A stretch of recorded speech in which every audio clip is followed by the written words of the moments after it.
Salut, c'est Monica. Vous savez, dans la vie, il y a des choses qu'on apprend par théorie et d'autres par expérience.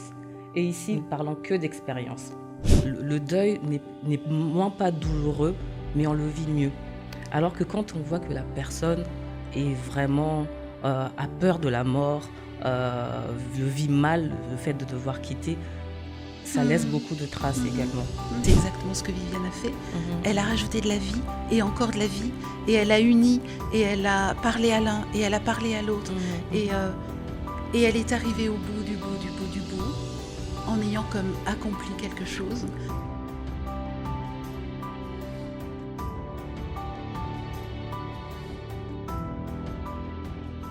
Salut, c'est Monica. Vous savez, dans la vie, il y a des choses qu'on apprend par théorie et d'autres par expérience. Et ici, parlons que d'expérience. Aujourd'hui, j'ai le plaisir d'accueillir une invitée particulière pour moi, qui est Yannick André. Bonjour Yannick. Bonjour Monica. Yannick, on s'est rencontrés il y a de cela peut-être 6 mois Ouais. lors d'une conférence que j'organisais. Et c'était la première fois pour moi de rencontrer en France, dans la francophonie, une accompagnante du deuil. Parce que j'ai été formée avec une formation aux États-Unis, donc je comprenais tout le monde, tout le domaine du deuil aux États-Unis, mais j'étais pas encore dans le monde francophone. Et donc c'était bien pour moi de rencontrer un vis-à-vis. Qu'est-ce qui a fait qu'aujourd'hui tu te retrouves à être accompagnante du deuil? C'est un cheminement, je dirais, de deuil, mais de deuil au pluriel. J'ai perdu mon père, j'avais 40 ans, et ça a été quelque chose d'extrêmement douloureux parce que c'était un homme fort sur qui on pouvait compter, qui aimait énormément sa famille, qui était très proche de ses enfants, de ses petits-enfants. Donc j'avais 40 ans, j'étais maman à l'époque et avec des petits-enfants, 3 ans et 7 ans. Donc ça a été un moment très difficile. Et puis il y a eu d'autres deuils. Je pense particulièrement à un deuil qui m'a impactée, alors qui n'est pas un deuil lié à la mort, mais à une perte. C'est ma meilleure amie qui a eu un accident et qui a complètement perdu la mémoire et qui du jour au lendemain est devenue une inconnue. Tu as en face de toi quelqu'un que tu connais, que tu aimes, avec qui tu as partagé les choses les plus personnelles et qui te regarde en te disant bonjour madame et qui ne te reconnaît pas, tu vois. Donc ça a été quelque chose aussi de très impactant dans ma vie. Et puis ce qui fait que je suis devenue accompagnante. Alors, j'ai eu une entreprise, donc j'étais chef d'entreprise pendant une quinzaine d'années. Ensuite, j'ai travaillé pour France Télévisions. J'étais responsable de préparer au niveau éditorial des programmes télé diffusés par France 2. Et là, j'adorais mon métier. Vraiment, j'aimais beaucoup mon métier. Et pourtant, je ne me sentais pas à ma place. Je sentais qu'il y avait quelque chose qui n'allait plus, et pourtant j'aimais ce que je faisais. Et à ce moment-là, un jour, ma belle-sœur nous a appelé mon mari, en lui disant, écoute, y a une suspicion de cancer, donc je vais aller voir le médecin et je te rappelle après, mais ne vous inquiétez pas. Et elle nous a rappelé après, en nous disant, oui, effectivement, il y a cancer, et je vais faire des examens supplémentaires. Alors je passe les détails de ces examens supplémentaires, mais les résultats ont montré qu'en fait, il y avait un cancer généralisé. Et tu vois, entre le moment où elle nous a téléphoné la première fois et le jour de sa mort, il y a eu 3 semaines. Wow. Et dans ces 3 semaines, il s'est passé énormément de choses. Elle a été exemplaire, en fait. Elle a eu des moments où elle avait besoin de parler à certaines personnes pour leur demander pardon ou pour recevoir le pardon ou le donner, selon les personnes. Ce qui était beau, c'est qu'elle nous disait je voudrais voir telle personne. Alors on ne savait pas nécessairement pourquoi. Parfois elle nous le disait, puis parfois pas. Et comme ça, pendant ces 3 semaines, elle a comme mis en ordre certaines choses. Elle avait déjà mis en ordre tout ce qui était, je dirais, matériel dans le sens administratif, etc., qu'elle a transmis à mon beau-frère. Et vraiment, elle m'a montré un chemin c'était étonnant de voir comment elle allait dans le moindre détail, comment elle se préparait dans ce temps qu'elle ne savait pas si court. Et donc, tu vois, toute cette expérience de ces 3 semaines, ça a été pour moi comme si elle me donnait un relais Moi, j'étais dans cette période de « mais je suis plus à ma place Oui. ». Je sens au fond de moi que je suis plus à ma place. Et puis tout d'un coup, elle me disait « ta place, elle est là. C'est ça ta place. Je te donne un relais, vas-y. » C'est Alors j'ai intéressant. saisi ce relais. C'est intéressant. Je retiens une phrase que tu as dit, c'était qu'elle était exemplaire. Dans le deuil, il y a une réalité, c'est que la façon avec laquelle la personne est en train de partir, la personne va nous quitter, va beaucoup façonner la manière dont on va vivre le deuil. Quand on voit une personne qui, comme tu dis, était exemplaire, qui a pris le temps de dire pardon, de recevoir également le pardon d'autres, de vraiment se préparer à... le deuil n'est moins pas douloureux, mais on le vit mieux. Alors que quand on voit que la personne est vraiment a peur de la mort, le vit mal, le fait de devoir quitter, ça laisse beaucoup de traces également. Vraiment intéressant. Tu sais, ce que tu dis me fait penser à cette citation que j'aime énormément, qui dit « on ne peut pas rajouter de jours à la vie, mais on peut rajouter de la vie au jour. » Et c'est exactement, donc ma belle-sœur s'appelait Viviane, c'est exactement ce que Viviane a fait. Elle a rajouté de la vie et encore de la vie, et elle a uni, et elle a parlé à l'un, et elle a parlé à l'autre, et elle est arrivée au bout du bout, en ayant comme accompli quelque chose. Et comme tu le disais très bien, du coup elle nous a laissés, tu vois, avec tous ces élans de vie. Bien sûr qu'il y a eu la tristesse après le deuil et chacun l'a vécu différemment, mais en tout cas chacun a pu prendre dans ces instants, ces derniers instants, prendre des choses qui l'ont aidé à vivre et à traverser son deuil ensuite. Pour ton père, tu avais 40 ans, pour ta belle-sœur, tu avais... à quelle époque c'était plus récent? J'avais 58. C'était un peu plus récent. Oui, c'est récent. Oui. Ok. Et donc, il y a aussi les croyances dans le deuil. Je dis toujours que les croyances jouent un rôle important dans notre deuil. J'ai une amie qui souvent me dit « Monica, je ne suis pas comme toi. Je n'ai pas d'espérance. Pour moi, après la mort, il n'y a rien. Donc, j'ai du mal à vivre le deuil. Alors que toi, tu t'accroches à quelque chose. Et comment est-ce que tes croyances à toi ont impacté justement tes différents deuils? Parce que tu es épouse de pasteur, donc la foi est un élément important pour toi. Oui, un élément très important, oui. Pour moi essentiel même. Oui. Parce que je reviens sur Viviane. Viviane savait où elle allait. Elle avait aussi la foi. Elle croyait en Dieu, elle savait où elle allait. Je pense à mon père, par exemple. J'ai vécu une expérience stupéfiante avec lui. Il était donc en réanimation. Il avait eu un problème cardiaque. Et avant d'aller le voir, il était dans le sud de la France et nous étions en région parisienne. Donc j'ai pris le train d'urgence pour le rejoindre. J'avais prié et j'avais dit « Mais Seigneur, je voudrais qu'il ait une révélation de l'autre côté, de ce qui se passe de l'autre côté. » Et mon père, alors qu'il avait tous les appareils, le respirateur, avait des machines de partout autour de lui, me dit à un moment donné « Yannick, tu les vois ?» Je dis « Quoi, papa ?» Il dit « Mais tu les vois pas ?» Je dis « Mais tu vois quoi, papa ?» Et il s'est presque énervé en me disant « Mais écoute, il y en a partout, mais regarde, il y en a partout !» Et je lui dis « Mais tu vois quoi, papa? Tu vois des anges ?» Il dit « Mais tu les vois pas ?» Et à ma sœur, il a dit « Je veux sortir par cette porte. » Et ma sœur a dit « Mais papa, c'est pas une porte, ça. C'est la fenêtre. » Il lui a dit « Oui, je sais, la porte de la chambre est là. Mais moi, c'est cette porte-là que je vais prendre. » Et ça, tu vois, ça a été quelque chose qui, dans le deuil de mon père, a été extrêmement apaisant. De me dire un peu comme s'il partait comme un héros. On venait le chercher et c'était par cette porte-là qu'il allait sortir et il savait par quelle porte il partait. Ok, waouh.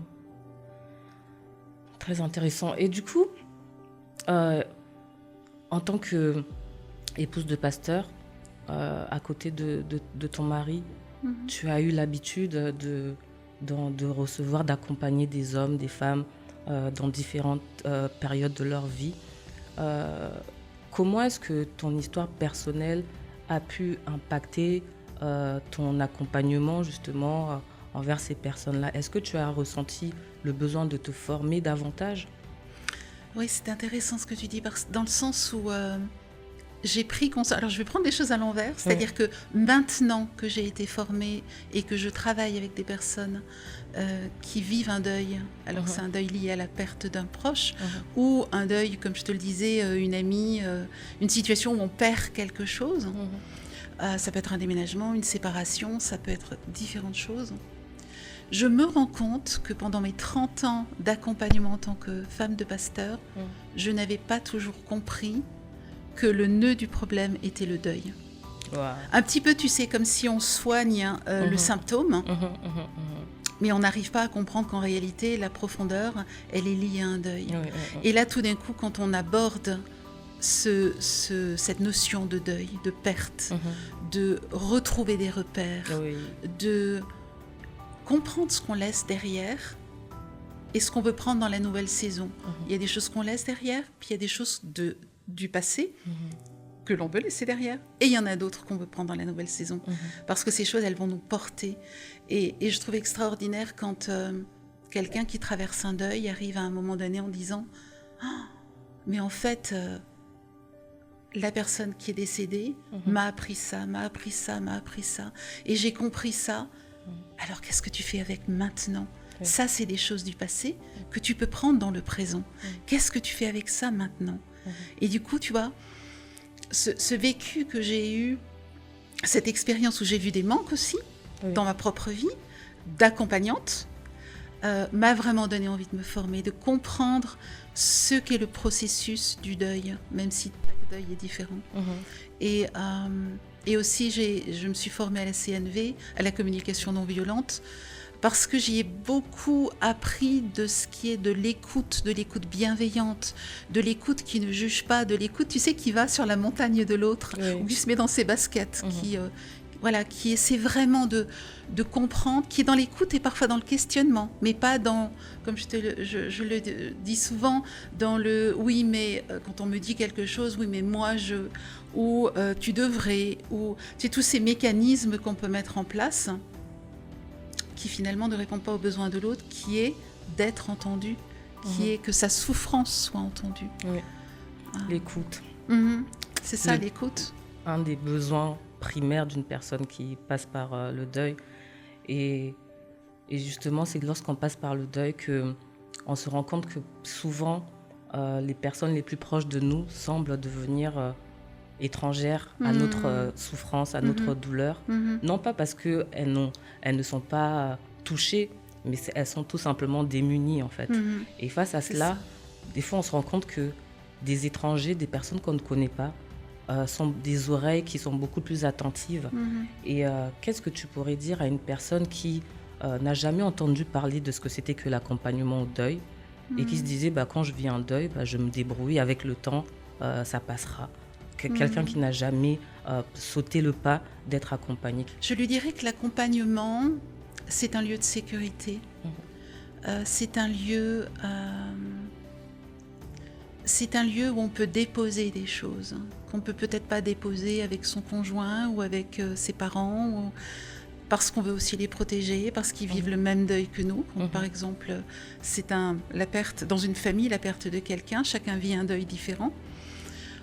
Et souvent on se protège les uns les autres, et on a besoin de cet espace où on peut réellement, sans tabou, pouvoir dire tout ce qu'on ressent, pouvoir, oui, c'est vraiment le mot qui me vient, tu vois, déposer quelque chose, déposer à la fois ces petites histoires qu'on se raconte, parce qu'avec le deuil, souvent viennent ces petites histoires qu'on se raconte, qui deviennent des croyances après, et qui deviennent un petit peu plus importantes, et qui remplissent la tête, et qui font qu'on prenne des décisions d'une manière plutôt que d'une autre, parce qu'on a construit comme ça, au moment du deuil, des histoires. Je lui dirais aussi que l'accompagnement, être accompagné pendant un deuil, c'est une traversée, ça prend du temps, et c'est normal que ça prenne du temps. Dans le monde dans lequel on est, on retourne au travail assez vite. Oui. On doit être efficace, on doit être réactif, on doit être comme avant, mais on ne sera plus jamais comme avant. Oui, c'est pas possible. Et tu parlais du fait que être accompagné, c'est bien parce que chacun dans notre famille vit un petit peu aussi son propre deuil et que c'est pas toujours facile d'en parler. Comment justement, quelle est la place des enfants dans ce processus quand il y a un deuil familial? Comment vois-tu la place des enfants lorsqu'il y a une période de deuil? Je vais te reparler de la mort de mon père, du coup, puisque on l'a vécu en famille avec des enfants. On a décidé de mettre les mots. Et je me souviens, lors de l'enterrement, la première phrase que le pasteur a dite, c'est « Philippe est mort ». Et ça m'a semblé à l'époque d'une violence. Ouais. Et après, avec du recul, je me suis dit, mais il a mis les mots. Il a mis les mots sur ce qui s'est passé, en fait. Et après, il y a un accompagnement. Et par rapport aux enfants, ma fille, par exemple, l'aînée, alors elles étaient toutes jeunes, une avait 3 ans et l'autre avait 7 ans. Celle qui avait 7 ans, les deux étaient très proches de mon père. Et celle qui avait 7 ans a eu comme réaction, tant la souffrance était importante et cette impression d'étouffer, de plus arriver à sortir quoi que ce soit. Elle est allée dans sa chambre et puis elle a écouté de la musique. Alors on est croyant, donc elle a écouté des chants de louanges. Et c'est quelque chose qui est venu l'apaiser. Et ensuite, elle a pu parler. Et on a parlé. Et puis j'ai fait vivre, en quelque sorte, l'héritage que papa m'avait donné dans leur propre vie. En leur disant, par exemple, tu sais, grand-père aurait fait ça, ou aurait dit, ou il aimait telle chanson rigolote, et là, dans ce que tu es en train de faire, il t'aurait chanté cette chanson.